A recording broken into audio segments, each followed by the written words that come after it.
Surny, bonjour. Vous êtes vice-président délégué au développement économique de la région Grand Est. Alors, qu'est-ce qui rend, de façon objective, votre région attractive pour les entreprises, donc cette région Grand Est? Alors, premier facteur très objectif, c'est le fait qu'on soit au centre de l'Europe et que on est autour de nous, dans un bassin de 500 km, ou un diamètre de 500 km, vous avez 40% de la population européenne. Et qu'on est au cœur de l'industrie européenne. Vous avez les Allemands, vous avez les Belges, vous avez évidemment les Français avec le Grand Est.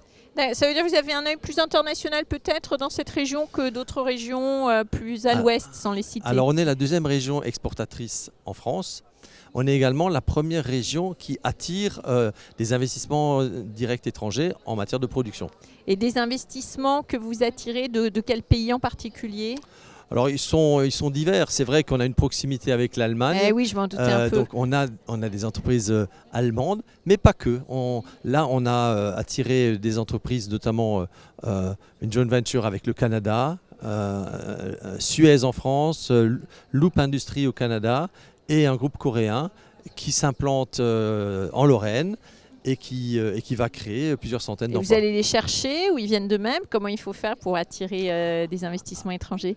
Alors c'est un mix, c'est sûr que nous on est présent avec notre agence d'attractivité, on est présent avec les agences de développement sur l'ensemble du territoire et on est très fiers de ce qu'on est, on est très fiers d'être cette région industrielle qui fait en sorte que les industriels eux-mêmes aujourd'hui sont en capacité d'attirer d'autres entreprises. C'est un système vertueux on peut dire. Alors quels sont les secteurs les plus porteurs dans votre région Grand Est? Alors de par notre histoire, on garde un tropisme important sur les mobilités, notamment le secteur automobile. Il s'agit d'accompagner notamment ce secteur automobile dans sa décarbonation et dans la transition auquel elle fait face. Donc l'automobile et les nouveaux défis? Alors les nouveaux défis de l'automobile, c'est évidemment la transformation vers la mobilité électrique. Et on a des beaux succès, on a des entreprises qui investissent là-dessus.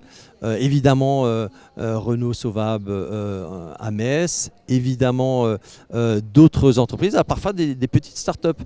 Il y a une joint venture qui crée des plaques bipolaires pour les piles à hydrogène. Ça va se passer à Agno, dans le Nord Alsace. Et voilà, alors là on est dans un exemple de joint venture avec une entreprise allemande, Schaeffler, et une entreprise française. Est-ce qu'il y a d'autres secteurs que l'automobile qui sont porteurs dans votre région auxquels on pense moins? Oui, il y a la bioéconomie qui est un vecteur très important pour nous de développement. On a d'ailleurs signé lors de la foire de Châlons 2 contrats de filières pour développer la bioéconomie dans le Grand Est. Qu'est-ce que c'est la bioéconomie pour tous ceux qui ne connaissent pas? Alors c'est tout le vivant qu'on peut utiliser dans énormément de secteurs, que ce soit évidemment l'agriculture avec cette partie-là, mais aussi utiliser des fibres végétales dans le textile, utiliser des fibres dans le bâtiment. Voilà. La bioéconomie c'est très très large. Mais ça s'appuie aussi sur la force de l'agriculture dans le Grand Est. D'accord. Alors, toute dernière question, un défi à relever à court terme dans votre région, vous diriez? Peut-être le défi des compétences. Je ne pense pas qu'on soit spécifique sur le sujet, mais c'est vrai qu'on a décidé de l'aborder de façon transversale avec l'ensemble de mes collègues vice-présidents. C'est vraiment le défi de la région. Donc on vous souhaite d'attirer des talents dans la région.